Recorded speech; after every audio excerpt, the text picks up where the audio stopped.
You have your Bibles and would like to join me in Joshua chapter 3. Joshua chapter 3 is where we'll focus our attention tonight for a few minutes, thinking about this famous experience that Joshua and the children of Israel had with God as they prepared to cross the Jordan River and to move over into the land of Canaan. The subject of the Jordan River, or the theme, the Jordan River, is a frequent occurrence, especially in the songs that we sing. We sing a lot of hymns and a lot of songs that revolve around either the Jordan specifically or the events that happened while the children of Israel prepared to cross it. And as I thought about those songs that we sing from time to time, some of them as we move on to the next slide, some of them are songs that you're familiar with. Some of them aren't even hymns. And as I began to think about songs and hymns that we sing that revolve around the Jordan River, it was kind of interesting to see how many of them actually weren't even hymns altogether. The first one that I saw or thought about was "Guide Me, O Thou Great Jehovah," where William Williams wrote, "When I tread the verge of Jordan, bid my anxious fears subside, bear me through the swelling current, land me safe on Canaan's side." And obviously all of these hymns that revolve around the subject of Jordan talk about really the emotions and the reality of the Israelite situation as they prepared to do something impossible by crossing the Jordan and move into the land of Canaan. Samuel Stennett wrote, "On Jordan's stormy banks I stand and cast a wishful eye to Canaan's fair and happy land where my possessions lie." The only place I remember singing this next one was at church camp. Maybe you remember it for somewhere different, but the one I remember was, "I looked over Jordan, and what did I see coming for to carry me home? A band of angels coming after me, coming for to carry me home." Johnny Cash made this one famous. I remember hearing my grandfather play this one at home. "I won't have to cross Jordan alone." I know that other people have covered it or other people have sang it. Don't think it was original with Johnny Cash, but that's who I heard sing it. "When I come to the river at the end of the day, when the last winds of sorrow have blown, there'll be someone waiting to show me the way. I won't have to cross Jordan alone." We have those familiar words from the hymn, "He leadeth me, and when my task on earth is done, when by thy grace the victory's won, e'en death's cold wave I will not flee, since God through Jordan leadeth me." Now, I thought about those songs and perhaps many more you can think of in the hymn book that revolve around this idea of either the God of the Jordan, like in "He leadeth me," or the reality that the Israelites faced as they stood on the banks of the Jordan looking over into the land of Canaan, knowing that they had to pass through an impossible situation or an impossible reality in order to get to the blessings that lay on the other side. And so tonight, as we think about this subject of the Jordan River, at least the Israelites preparing to cross the Jordan River, the songs that we've acknowledged in the text that we see in Joshua 3, they revolve around the same thing. And a barrier or an obstacle that stood in between the Israelites and the promised land. You say, now why would God make them have to go over the Jordan River? Why would he put the promised land on the other side? Why would there be this great big obstacle in front of them? And the whole time that God was leading them to this place, he was preparing them for this moment. Look at Joshua 1 and verse 2. "Moses, my servant, is dead." This is one of the first things that God says to Joshua as he takes over after Moses dies. "Now you and all the people prepare to cross the Jordan to the land that I'm giving the Israelites." All along, God was preparing the children of Israel and Joshua for this very present moment. Now, before we ever go any further into chapter 3, I guess I want to impress on your mind this great truth that we'll revisit as we look at chapter 3. And that truth is this: getting across the river matters. It mattered to the Israelites that getting across the river meant everything to them. It meant all the blessings, and it meant all the security and all of the safety and all of the provision of God. All of that mattered to them, and getting across the river matters. And I think tonight that this story in the Old Testament has implications for us even in our faith that I would present to you fall under that same heading. Getting across the river really matters. That's where the blessings are. And so I think that it's appropriate for us to walk through Joshua 3 tonight and to see how that happened. Now, what I'll do, I guess, next is just put up 7 observations that really just describe to you the text, and they show how the Israelites prepared themselves and eventually would make it over the Jordan River. And as we think through these observations and these verses in the text, maybe there are some applications for us to consider. But let's read together beginning in verse 1. Joshua started early the next morning and left the Acacia Grove with all the Israelites. They went as far as the Jordan and stayed there before their crossing. After 3 days, the officers went through the camp and commanded the people, "When you see the ark of the covenant of the Lord, your God, carried by the Levitical priests, you break camp and follow it. Keep a distance of about 1,000 yards between yourselves and the ark. Don't go near it so that you can see the way to go, for you've never been this way before." Joshua told the people, "Consecrate yourselves because the Lord will do wonders among you tomorrow." Then he said to the priests, "Carry the ark of the covenant and go ahead of the people." So they carried the ark of the covenant and went ahead of them. And the Lord said to Joshua, "Today I will begin to exalt you in all the sight of Israel so that they'll know I'm with you just like I was with Moses." Verse 8, "Command the priests carrying the ark of the covenant that when you reach the edge of the water, you stand in the Jordan." Joshua told the Israelites, "Come closer and listen to the words of God." He said, "You will know that the living God is among you and that he will certainly dispossess before you the Canaanites, the Hittites, the Hivites, Perizzites, Girgashites, Amorites, and the Jebusites. When the ark of the covenant of the Lord, the whole earth goes ahead of you into the Jordan. Now choose 12 men from the tribe of Israel, one for each tribe. And when the feet of the priests who are carrying the ark of the Lord of the whole earth, come to rest in the waters will be cut off. The water flowing downstream will stand up in a mass. And when the people broke camp to cross the Jordan, the priests carried the ark of the covenant ahead of the people. The Jordan overflows its banks throughout the harvest season, but as soon as the priests carrying the ark of the covenant reached the Jordan, their feet touched the water in its edge. The water flowing downstream stood still, rising up in a mass that extended as far as the city of Adam, a city next to Zarethan. The water flowing downstream to the Sea of Arabah, the Dead Sea, was completely cut off. And the people crossed opposite Jericho. The priests carrying the ark of the Lord's covenant stood firmly on the dry ground in the middle of the Jordan, while all Israel crossed on dry ground until the entire nation had finished crossing the Jordan. Now, read that text. And obviously, so many great lessons of faith I think that we could draw out from Joshua 3. But as I begin to just notice what happens, and I read those verses and just sort of observe as to what's happening, I think there are so many great lessons of faith that apply to us even now. Like, first of all, that you see that the Israelites had to wait 3 days before they could ever cross the Jordan River. Notice that in verses 1 and 2.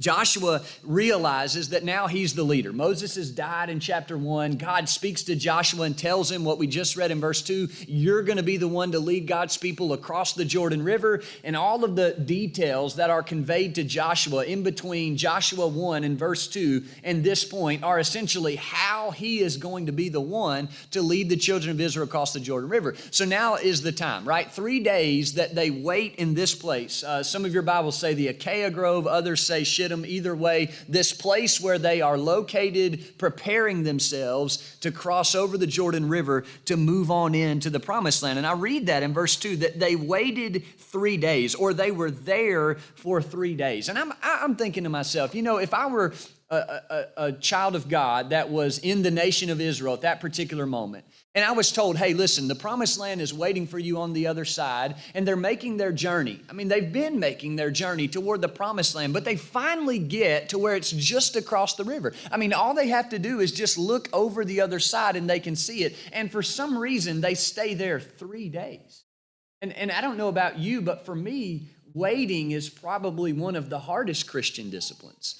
That's the thing that's really hard for me to do, is wait on the Lord. We want, most of us, I won't say most of us, but I would say the general public, they would rather do wrong than they would wait. They would rather just do something bad than they would wait on something for just a little while. And I struggle with that. It's hard to wait and be patient. And so I'm imagining that if I were one of the children of Israel and I knew that the Promised Land was on the other side and I had to sit there and wait for 3 days, that would have been really hard for me. But I think the major lesson in faithfulness that we learned from Joshua 3, 1 and 2, where they waited for 3 days, was simply this: that God wanted them to wait. God wanted them to wait because if he didn't move, and if he didn't do something, if he didn't show them that he could carry them through, then they would have never made it. I mean, just imagine if day one, they get up and say, you know what, we're going to cross the river today. Well, they wouldn't have made it. If they would have waited on day two and got up and said, you know what, we're going to go across on day, well, they wouldn't have made it because God wanted them to wait. God was using them or that moment to teach them, you wait for me to move. You wait for me to show you what to do. Because if you do it on your own, you won't make it. It's not possible. And there were other factors to consider, which we'll look at just a little bit further down the line. But I think that it's really important maybe to take away that major lesson of faithfulness as far as waiting for God is concerned, that God makes them wait to show them that if I don't come through for you or if I don't move, you'll never make it on your own. I heard a man say one time that waiting time is never wasted time if it's waiting on God. Waiting time is never wasted time if you're waiting on God. And I think the Israelites had to learn that over and over and over again.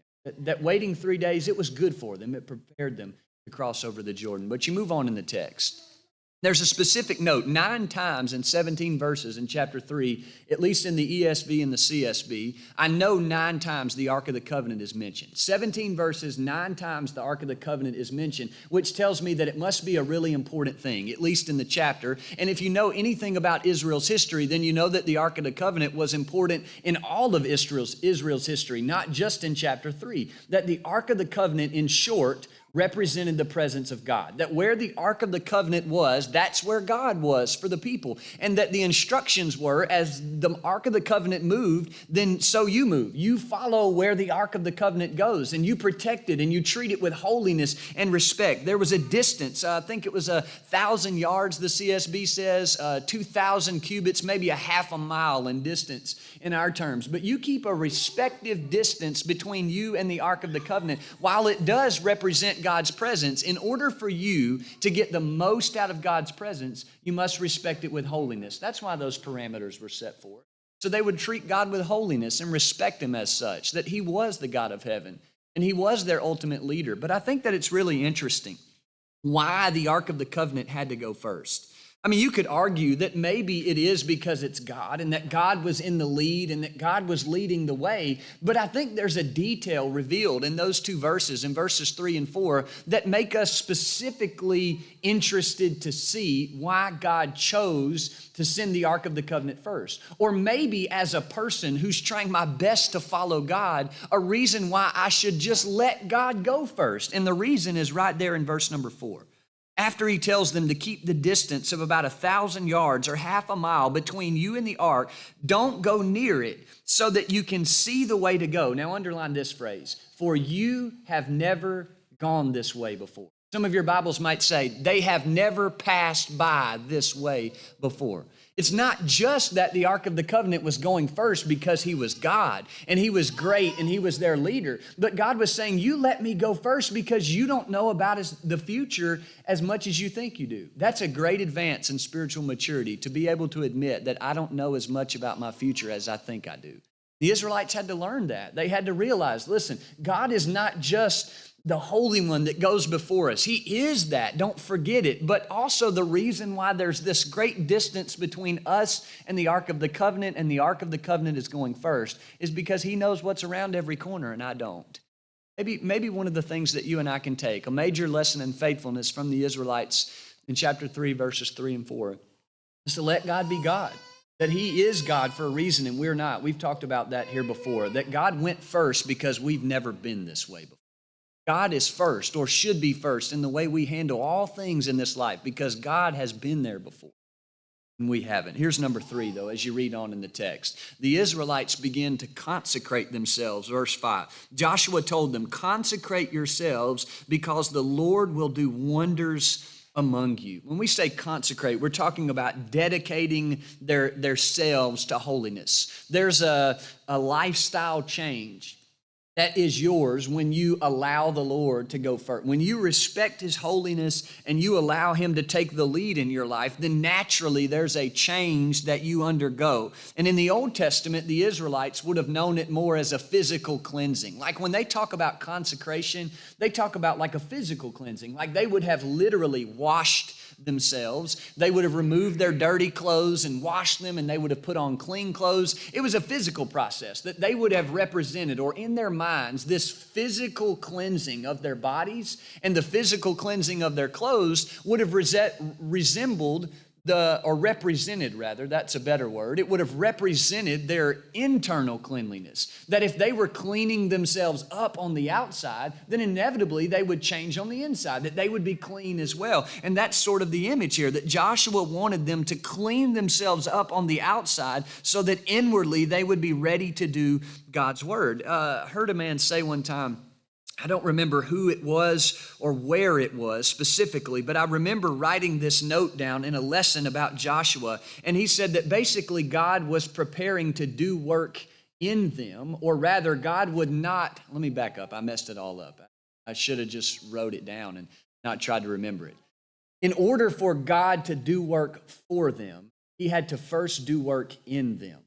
He had to do work in them before He could do work for them. That is, there was something that had to change in their hearts before they would ever reap the benefits or the blessings of what God had laid out for them. And if you apply that logic to verse 5, that's exactly what Joshua was telling them. Consecrate yourselves now, because tomorrow the Lord will do wonders. Make sure you are right and ready for God to move, so that when the time comes, God will inevitably move.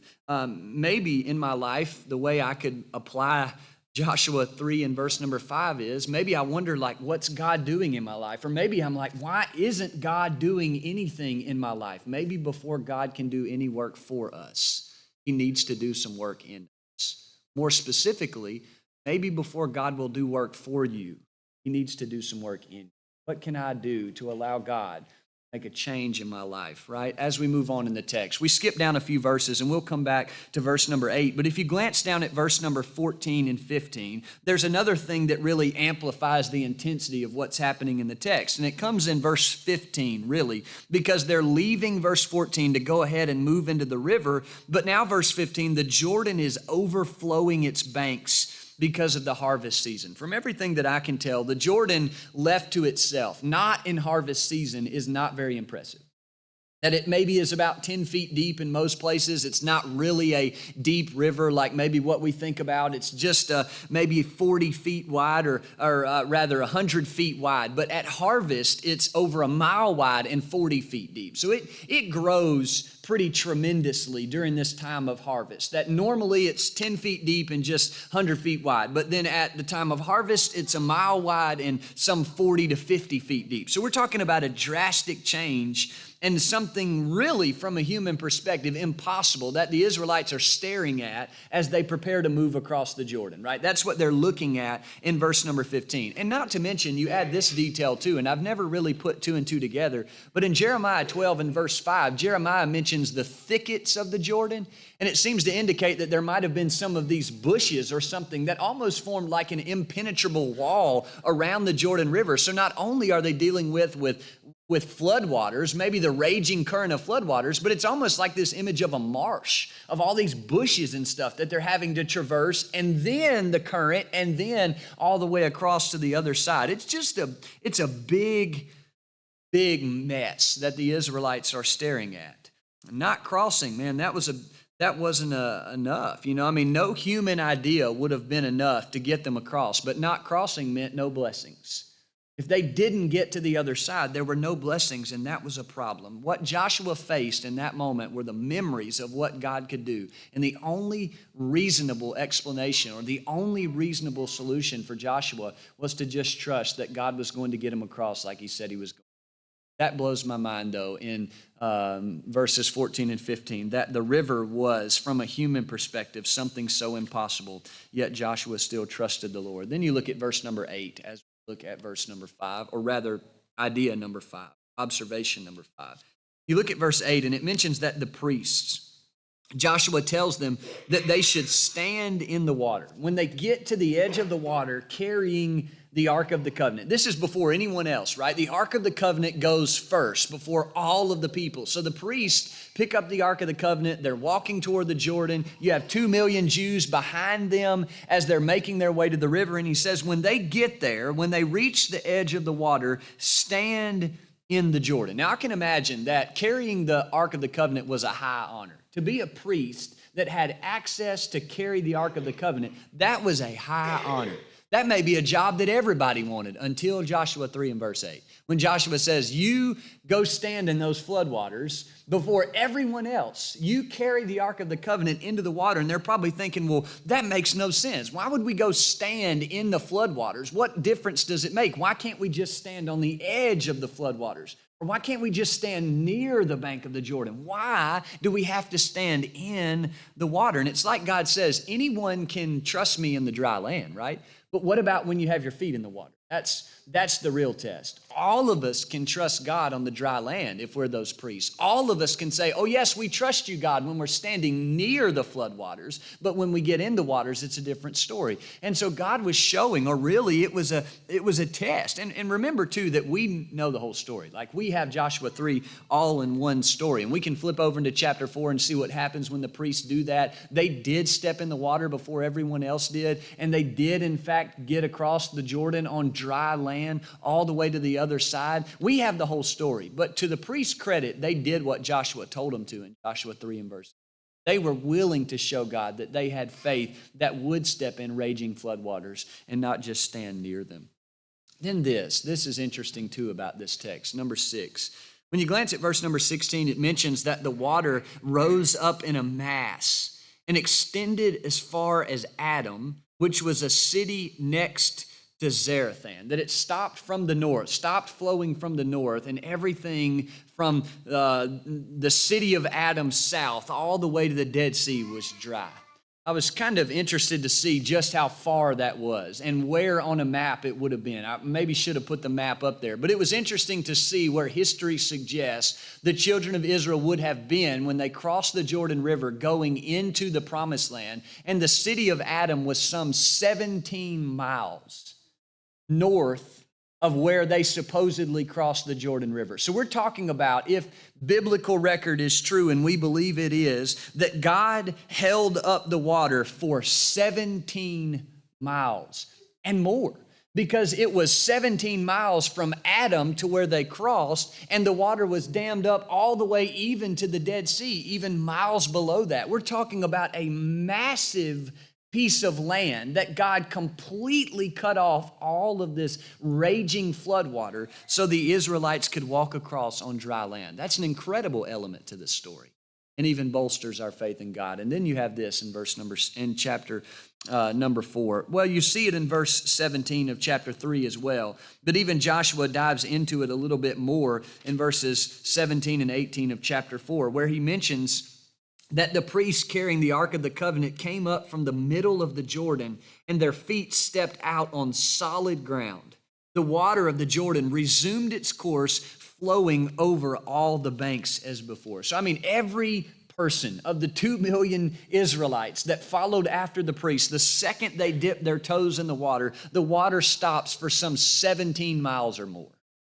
All of these Israelites, they cross over on dry land. That is, if a visitor came by the next day and tried to inspect the mud to see where the Israelites crossed over, there'd be no footprints. It was dry ground. They walked across, every last one of them. And God kept the water dammed up all the way until every one of them walked across on dry land. And the second the priest stepped out of the water, all of it resumed like normal. Everything went back completely normal. Now think about that and what that means, how much of a testament it is to the power of God.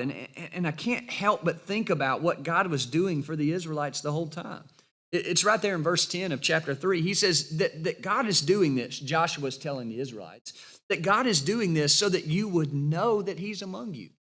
And that when you encounter all these nations and all these problems that may seem like a real issue, you will know that the God of heaven is among you.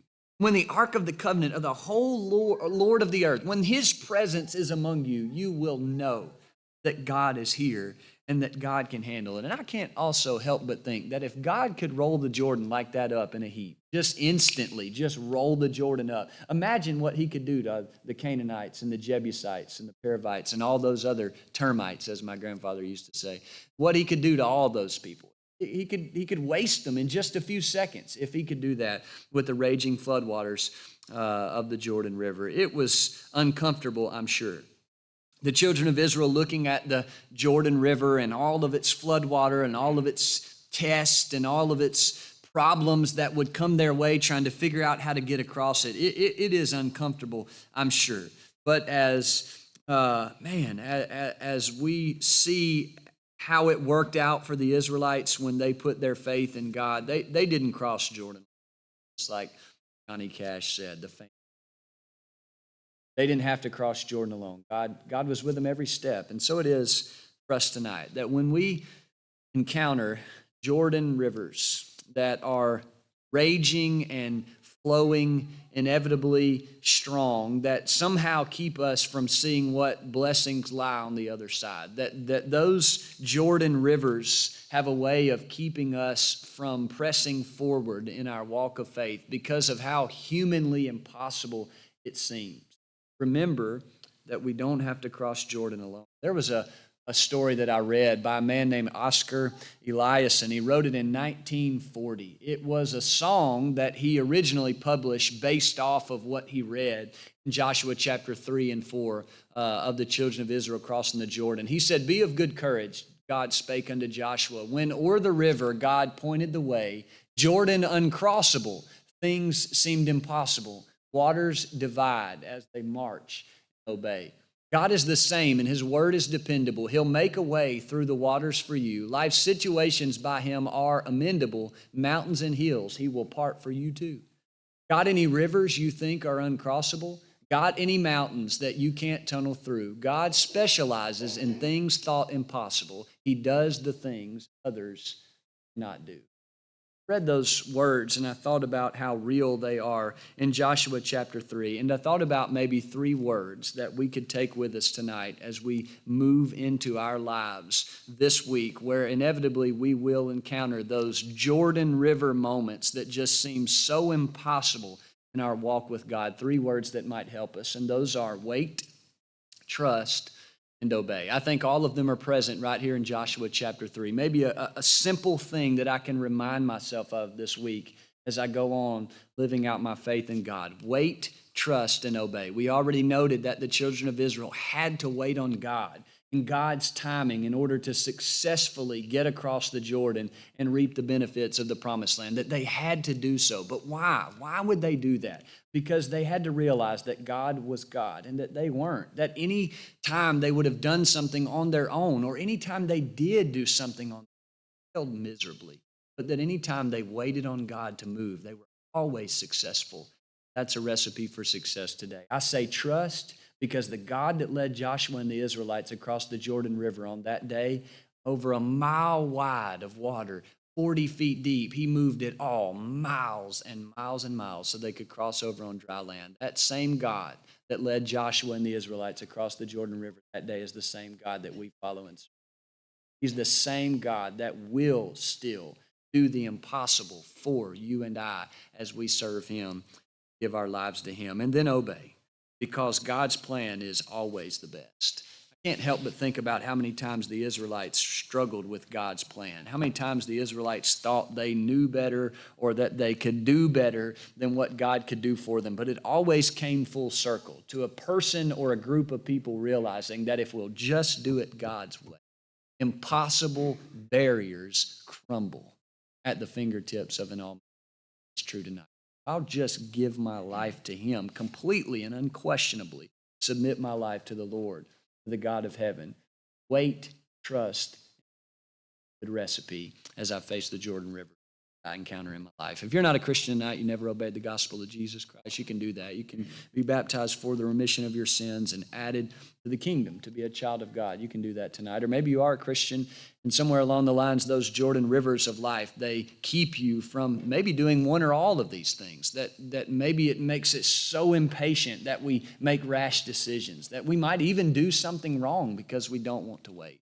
We have a problem trusting in God, and we forget about all the times that He led His people successfully through barriers such as this. Or maybe it's just a reminder that we need to obey God's plan in the only way. We can help you in any way tonight. We beg you to come.